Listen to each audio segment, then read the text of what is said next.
Assalamualaikum warahmatullahi wabarakatuh. Ni ikan Ikan sebanyak 626 kilo. Pelepasan ikan di kolam Wahingai, Kampung Kubu, Marang, Terengganu.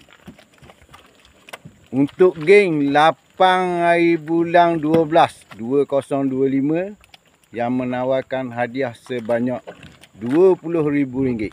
Manakala tempat kedua 2,000, tempat ketiga 1,000, tempat keempat 500, tempat kelima 500, 6 hingga ke 9 RM300 setiap satu.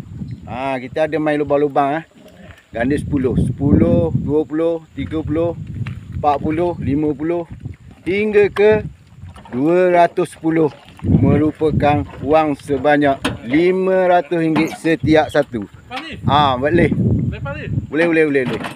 Okey, ni ikan 626 kilo. Kita lepas di kolam nombor 4.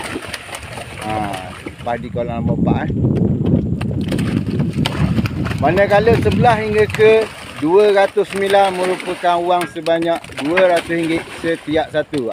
Kita main limit Kita ada 20 ekor ikan open. 1 hingga ke 10 merupakan tiket untuk minggu depan. 11 hingga ke 20 jersey desain terbaru kolam Wahingai, Kampung Kubu, Marang, Terengganu.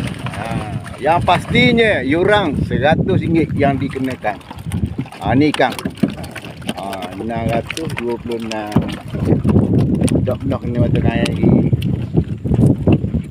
Tolok mak, tolok. Kita lepas di kolam nombor 4 Pacang berlari pukul 5 petang hari pertandingan. 8 bulan tu dah. 8 bulan. Kita bermula jam 9.30 malam dan kita berakhir 12.30 pagi. Hari Isnin malam 8 hari bulan 12 2025. Okey, ni ikan baru siapa ni? Ni reba. Ni orang kandang dia.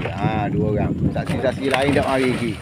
Jam menunjukkan pukul 12.50.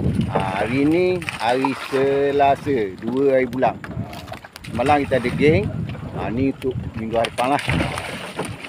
Ada lagi banyak ni. Banyak lagi. Ikan tak pernah kena mata kain lagi.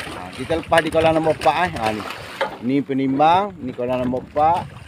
Kolam nombor 3, nombor 2, nombor 1. Tu highway